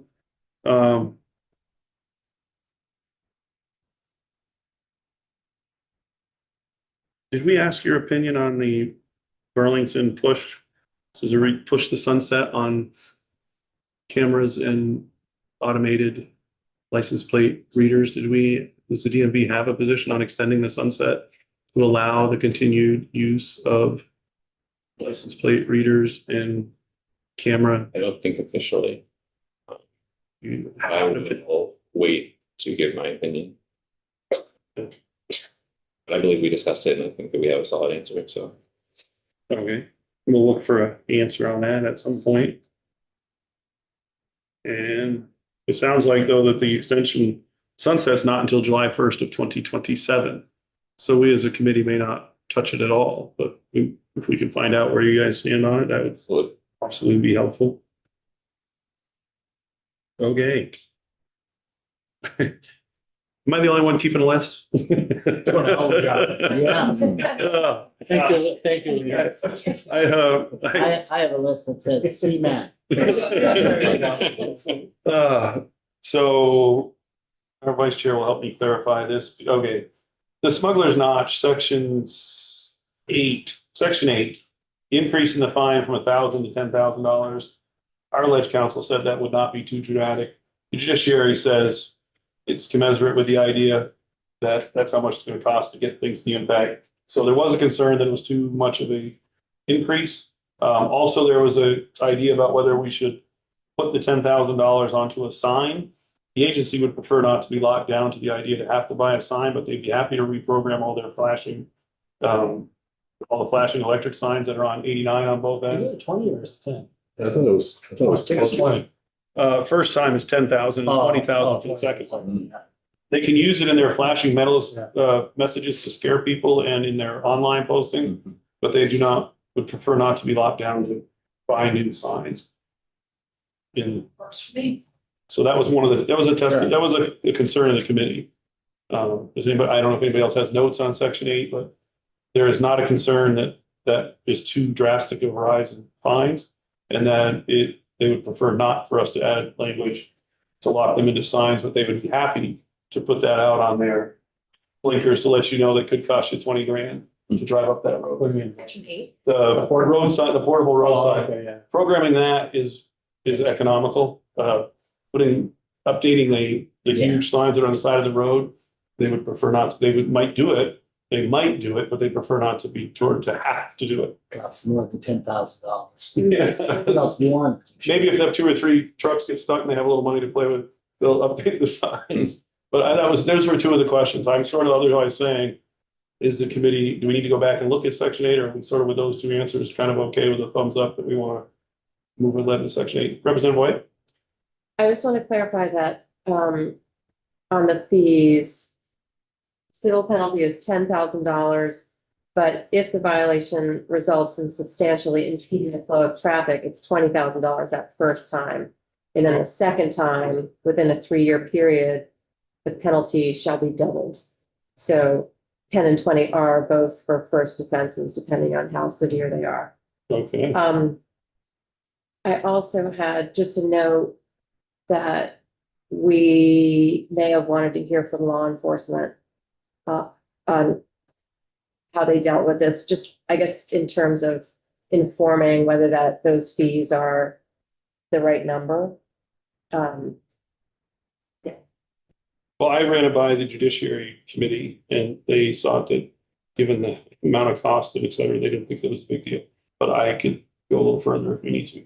I'm not gonna die on this one, just, I think I'm okay with judiciary, but. Representative Burke? Yeah, I think I asked this question before, maybe it was answered, but I'm just thinking about the fee could be adjusted down in a situation where like, it was a single proprietor who owned a truck and this had they have a company behind them or something like that, like, $10,000 if he, I'm just thinking about somebody like that. I would have to go back to ledge counsel or somewhere to say, does an officer have discretion in the amount they write the fine for? Does a judge in the appeal have an amount, a discretion to change the amount? If it's here is 10,000, It's up to 10,000. it's up to. Yes. Okay, then. Yeah. Well, it says of. I mean, I'm Yeah. Let me confirm that. I'm totally in favor of the fee, but I'm just thinking about somebody who. Well, that might be a legitimately an issue if we want to put up to 10,000 or. No, you're right. It is, it's a civil penalty of 10,000 or 20,000. How long have we worked on this to tell people not to do 8 years. So. it? I mean, it's been forever. But I do have a, Yes, there is some discrepancy. There's yeah, you're either I mean, I $10,000 don't know or how many- $20,000 or double. How many people have like, Right now, we're at 1 person a year. Yeah. We're down from 6 or 7. it's. Right.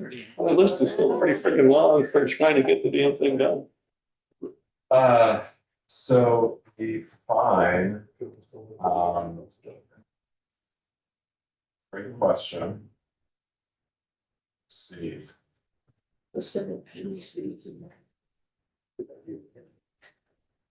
I wasn't sure if Damien was trying to still answer something or if I'll come back to me.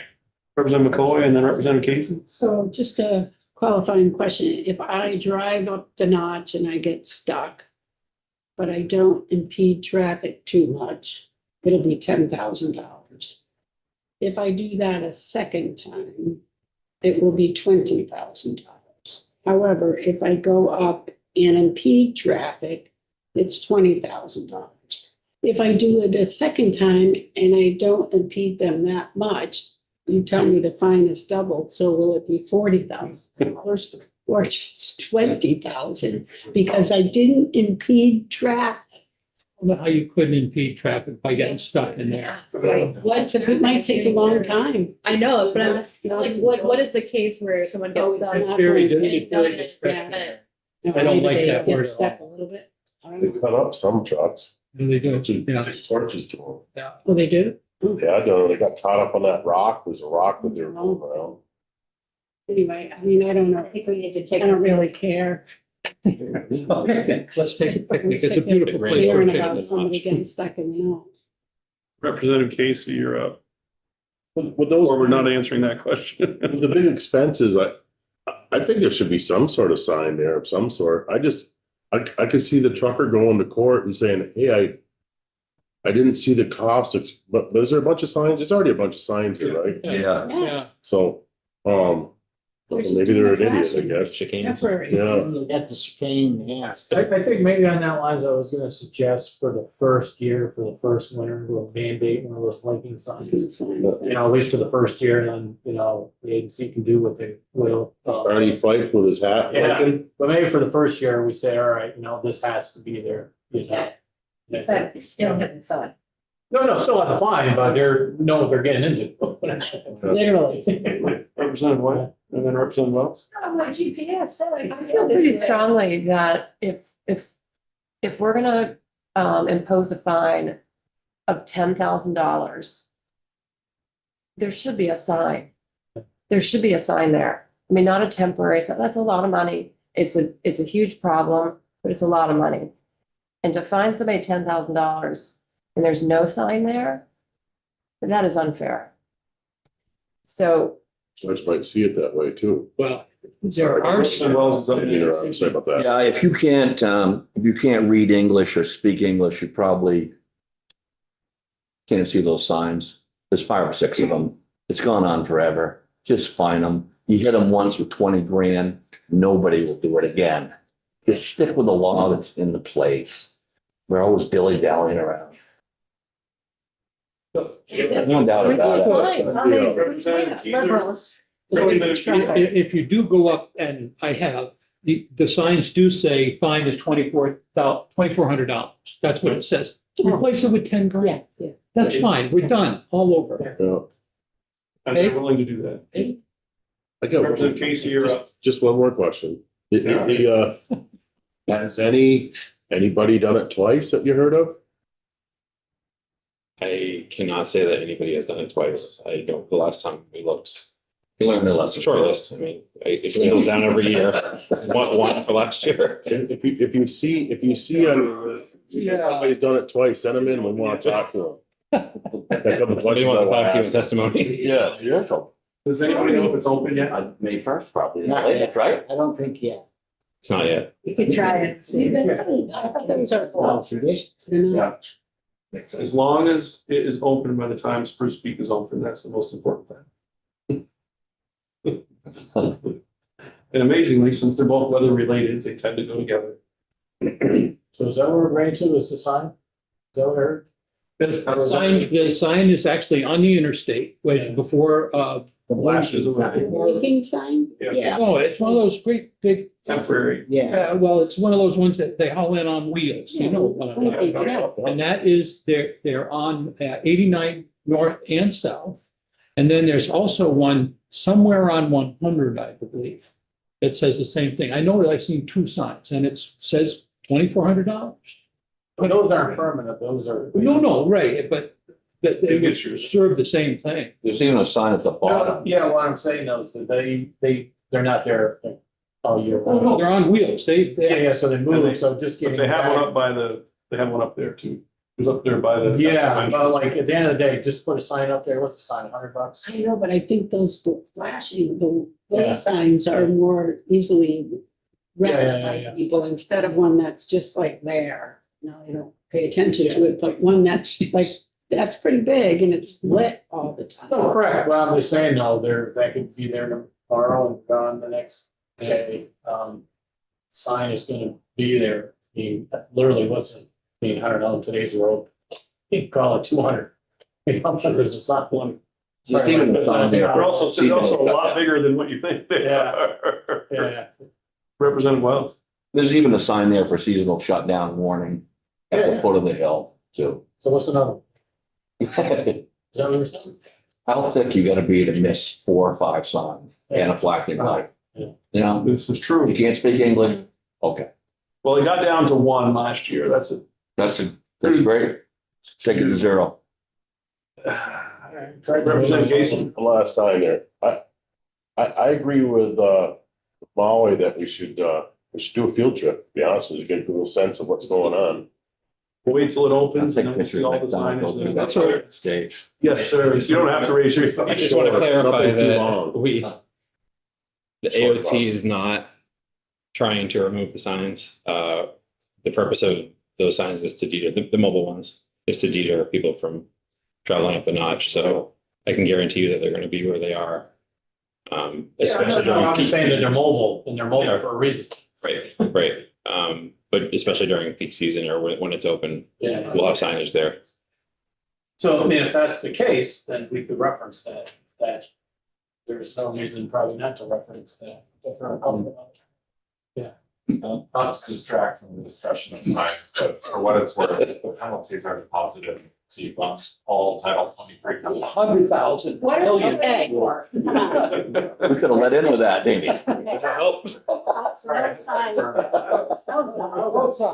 warnings, no signs, exactly. That's what's kind of handy.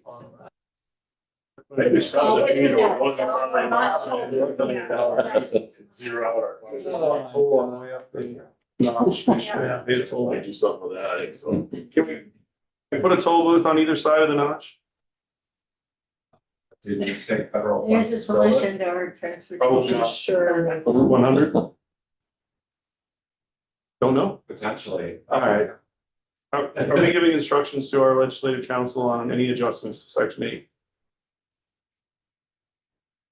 We're gonna add in something about the agency is going to make sure their signage includes an update to this new level of fine. So that 2,400 becomes a 10,000. They're going to update their signage. Laid out.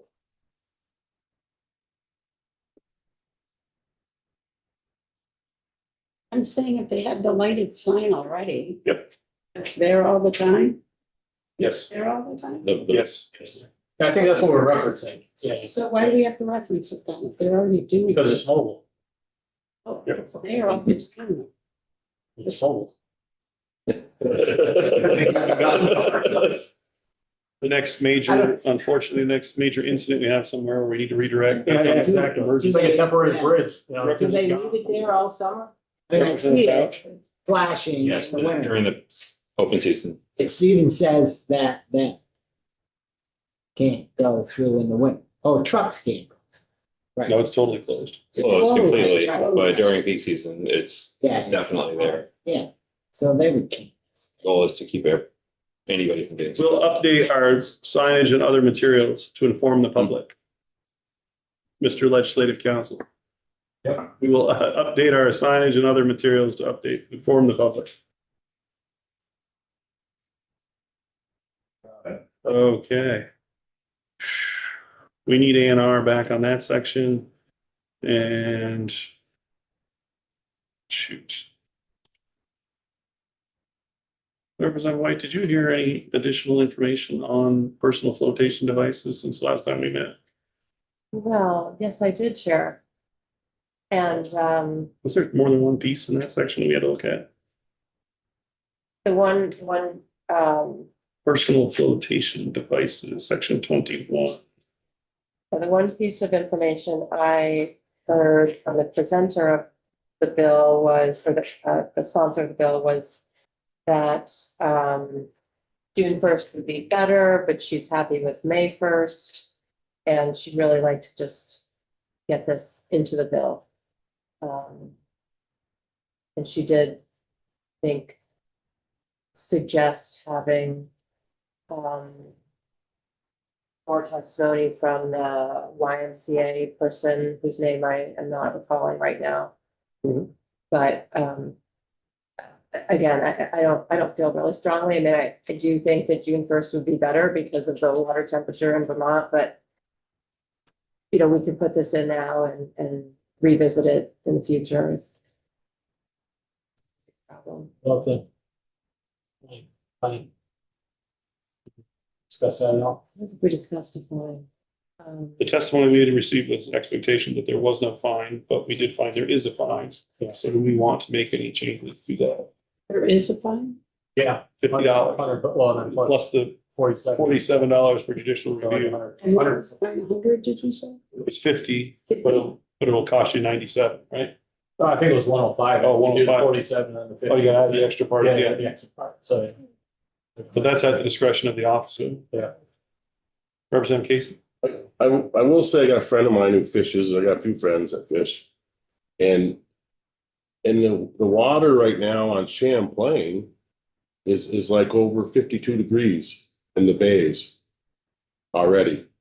And when I came from my camp the other day, it was loaded with guys trolling. And when they were trolling with planer boards, salmon were on top, which means it's 52 to 55 degrees, which backs up what my friend said on what his electronic device said. It was, and in Bombazine, it was even warmer. It was like 58 in Bombazine. So each year varies, but this year we had a lot of ice, and it's, you know, it's warming up pretty quick. So Willoughby I 44. would think May 1st would be good, but Willoughby Lake is 44. well, yeah, you guys are up there. So Willoughby Lake, they can't Still go in. ice skating. You're Still, still ice skating on one end. July 1st is when they can go. It's September 1st. Yeah. It'll be out by September 2nd. Representative McGuire? I'm just listening to Representative Lally, my concern would be Memorial Day weekend, Iowa Lake in my town. And a lot of people that come day weekend. I would prefer to leave one. It sounds like it. Oh, sorry. Right, please. It sounds like it doesn't capture the variation, you know, that you were just saying, right, Casey, about, you know, temperatures in different places, so I think we really captured it's a good solution to a serious public health issue in how we've done it, and, you know, we'll get another chance next year if this is not sufficient. Okay, I think I'm hearing the first is what we'll live with. What about the money? What about the fine? Are we leaving it, touching it, not touching it? Leave it. Please. Representative Bell? I'm good with either way. I mean, I think it's an education, and I did speak with the woman. And she said, we're gonna be on the education piece. That's what they're mostly concerned about. I think I actually asked Damien to make, or we did ask him to make a little bit of a change on our public education is needed. He is nodding his head because we did talk about that. So he's gonna bring that one back, but we're not gonna make a change to the date or the money. Or the fine. I don't say the money, the fine. Okay. I think we're almost to the end of the list. Not quite, but for what the judiciary piece, we already mentioned that they made it. Back up to the money. Oh, to the money, I'm sorry, yes. So, I mean, if we're gonna do that, then I would recommend that we notwithstand the state charge. $47. David, what's that called, administration, what is that? Yeah, kind of. I think it's called the judicial. Yeah, so notwithstanding that. So it's just purely a $50 fine. Okay, so notwithstanding, actually, this is from my own edification. Yeah. But I don't really understand that word. It's in the law. So Yeah. notwithstanding means basically ignoring that penalty. So, Okay, yeah, ignore this provision of law, the penalty shall be this. okay, but you gotta be very specific about what you notwithstand. That's. I mean, you can say notwithstanding any provision of law to the contrary. Well, that's what I've seen that bothered, I don't get, okay. That basically means that we know that there may be other provisions of law that could be read to contradict this or apply an additional penalty. So ignoring anything that's contrary to this, the penalty shall be what we're saying here. And so it just depends. We use it to basically say, don't apply this. So when you see notwithstanding, whatever it says after that, think, don't apply that provision or any provision to the contrary or anything like that. Okay, thank you. Yeah, it's a little bit of legalese that unfortunately continues in our statutes and probably like would be easier. So, yeah. So we use the term notwithstanding instead of ignoring. I see why. you Or use everything not- else. I can see why you use the word notwithstanding, sounds a lot better. That than- was one of the than things ignore. that was embedded in my head, is notwithstanding. Thank you. So what are we telling our alleged counsel to do, or are we in agreement what we want them to do? Well, I would make a motion to prove that, notwithstanding. They don't pay the judiciary, Yeah, it's 47, it's a statute, it's 47 and 15. but okay with $50. Well, not really, No, they so didn't take testify. Take the fine out entirely. I would, yes, but if we are going in the direction with a fine, then I would have that motion, yeah. Representative Tomlin? I just think we should take out the fine. If there was no, it's not clear where that came from, and it seems like the goal is primarily education, so it seems appropriate to me to take that. I'm fine on that too, and that's what they testified to. I agree. Yeah. I agree with that and I'll put my thumbs up if we go with May 1st. So they did testify, they didn't think there was a fine. That's right. That's what she does, no, she testified. We don't think there should be a fine, it's an educational piece, is that? Oh, yeah. Especially for the I don't beginning. know. Somebody lives on the lake and wants to go swimming in a wetsuit. And they already are. I don't know. A lot of people saw the West. Yeah. Okay, Yes, since the ice broke. So I guess they're subject to a fine. and there will not be anymore. Okay. We're going to not, we want to move in that direction. No fines, no search. So then I'll look May for 1st. Fine, no bail. No Look surcharge. for, nod in the corner direction. I'm sorry. That's all right. I'm saying we do not want to have a fine. Okay, so no fine at all. Surcharge. But we do want, it's gonna stay the May 1st, but no, there is no fine. Okay.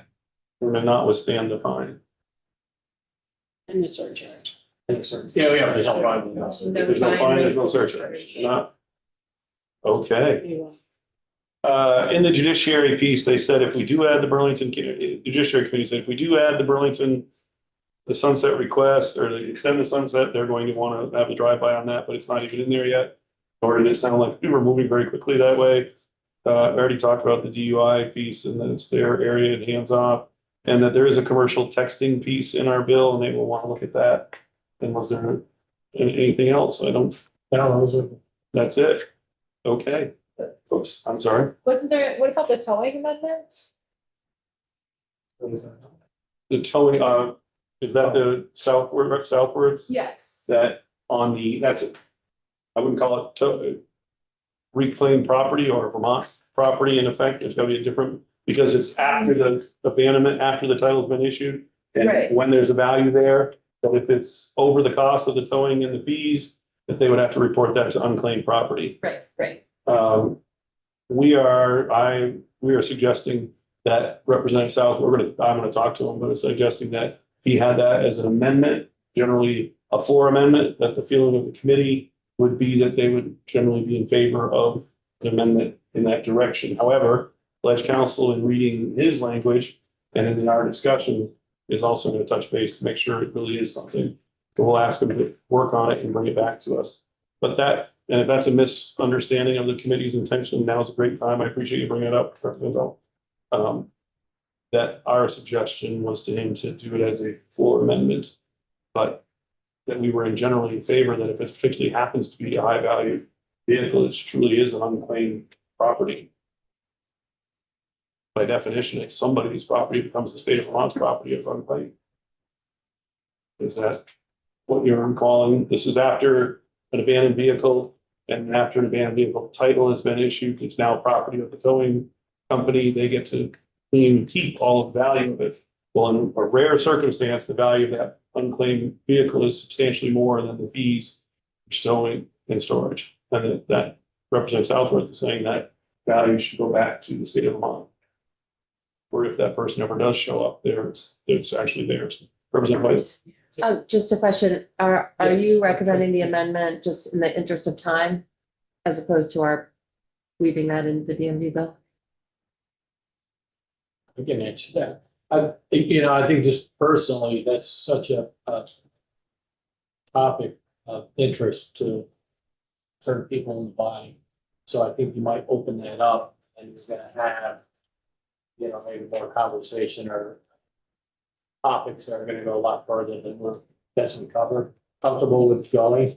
So if it's like an amendment before third reading, it's just sort of, in my mind, doesn't really open up that lane. I mean, it potentially still could, but if it's just before second reading, that's how we're gonna do it. As opposed to voting it out of here, people look at it, so, well, let's do storage fees, or let's do, that's what I was trying to avoid. Trying to keep focus on one Yeah. particular piece and an improvement piece that doesn't open the entire subject that we spent. Yeah. Sorry, the idea would be to try to minimize or to focus the attention to one piece improvement. That's why we're thinking of that direction. Good question. See, there was other people that had lists. It wasn't just my list. All right. That is, at least gets me to, that doesn't mean that's everything, because we are getting testimony on the commercial driver's license issue, the texting, A&R is coming back, DMV is coming back, we're going to have more on inspections, we're gonna have more on motorcycle inspections. So overall in the queue. Anybody else have anything for right now? Are there any spots that we didn't get to, Damon, that we're hoping to check off for today? Do you think? Take a look at my list here. And while he's looking, we are also, if I didn't mention already, we are expecting from the department a pretty substantial in-depth conversation about the top. I think we said at least the top 5 or top 10 Bs of what they are and where they come and how they performed over the last 10 years. That sound familiar? Does. Okay. Our director will be in to discuss that. That's Okay. for a new flow. And somewhere in the process of how you analyze and address what you see. So. Okay. Yeah, so the things I have that I don't have is buttoned up yet, are additional testimony on the CDL waiver for state and municipal employees related to hazmat and waterway. And then That's an A&R question. Yeah, right. Work in the waterways. and then Our jurisdiction. and also just operation of a hazmat. So like heavy duty That would have to be, vehicle. okay. Yeah. So that maybe does come back if you want to actually sort of agree.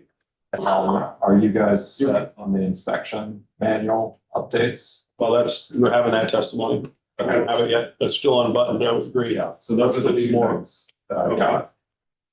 Thanks for sending us what's on the inspection. That's good to read it over. Yeah. That's Yeah, helpful. I thought it'd be helpful just to send you the link, because that it is easily accessible. Yeah. If you know where to look, so now you can access anything in the inspection manual. Well, not easier than asking you to do it. Fair enough. Yeah.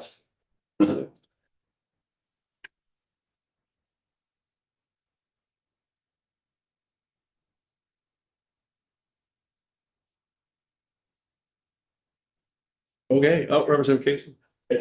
Is there any interest in the 2-year inspection? No, is that like gone by the wayside or? It is on the wall. I don't have any intention of pulling it off. Okay. Concerned about it. Because, well, quite frankly, if we can't get our hands around what we're gonna do with mileage-based user fee and we're gonna rely on inspections to do it, and we're moving down this direction to simplify them, I don't see how it helps us to go find out whether it is a good idea or not to go to section 2. I do believe there's gonna be language in there at some point around, or there is some discussion about if we were to go into 2 years, how would you function and run at mileage-based user fee? But I think you're gonna see the agency have to come back with a recommendation based on putting all of these different categories of vehicles in. Part of that language in the, go over to the T-bill is gonna say, how are you gonna survive and do this if you didn't have inspections? Because I think that Representative Pouch and others have pointed out, we're gonna require, in effect, an electric vehicle to have the inspection in order to get their registration. But we don't require that a vehicle have inspection, internal combustion engine vehicle does not have to have an inspection to get a registration. But you have to have a registration to get inspection. But you don't have to have inspection to get registration. Yeah. That's a bit of a, You know, that's a bit of a, that's gonna have to come to head at some point, I and think. I'll just throw this out, so, on Facebook, the Harley Davidson folks have been saying, hey, you know, there's this bill about, mufflers and stuff, and, you know, it could be a concern, it might cost you more money or take more time or all that. Totally fine. Most of the responses were, I don't even bother getting inspected. So it doesn't affect me, because I don't get mine. That's why I intentionally. Same with cars, we I don't know get- that, yeah. And what are we gonna, that's a big question about what are we gonna do about that? Especially when you see fees and where they are and the differences between registration and inspection. But if you were required to get your inspection or to get your registration, as opposed to required to have your registration to get inspected, or both, then where would we be? If you can't, We did talk about, you know, asking, our, safety, to come in to share data on number of cars stopped that aren't registered or inspected. You know, over the last 10 or 15 years, whatever the data that we saw, just discuss what's, you know, if we're, you know, it's really a fairness thing. Some people are doing it, they can't hardly afford it. And then some people aren't doing it. We don't know if it's because they can't afford it or choose not to. So get the public safety. What's being done? What could be done? well, if you wanna do something controversial, we could do that, Right. and we could do that, we can't require to show your inspection to get your registration. How would the DMV deal with that? I think that you'd see an uptick in people that wouldn't bother with registration either. So the fear of enforcing people to get their inspection is the fear that they would also then double down. Things always have Deny a it. consequence. There's a consequence for everything, so. You know, laws, if when there's laws, people tend to follow them, but when they don't see other people following them, they don't do it. And I'm a big green up guy, and I know all about trash and littering. And it's really clear, there's super good data that says when you keep the roads clean, people don't throw trash out as much. They still do, still some people that do. But if the road has got trash on it already, then far more people throw trash. And I would say the same thing probably with inspections. And, you know, when you start hearing your friends saying, I'm not bothering to register, are you kidding? That costs a lot of money. I never get pulled over. Or there's never a punishment. So I think that just builds on it. You know, 100% of cars aren't stopped to check if you got registration. People do it because they see other people doing it. They feel it's the right thing to do. I would also say that, in the same way you want to speak to law enforcement about that, judiciary also, the court system, how many of those tickets have been written but thrown out or amended, or dropped, Yeah, would be some interesting data to look at. yeah, very good. Well. We got plenty of time because we're gonna be here till September. You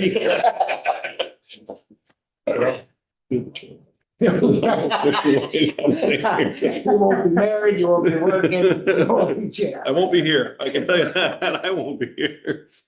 Thank you very much. Appreciate your flexibility, David. I appreciate Thank your you. flexibility. We'll see you again tomorrow on our inspections tomorrow. CDLs, I think, but. CDLs, back on Thursday.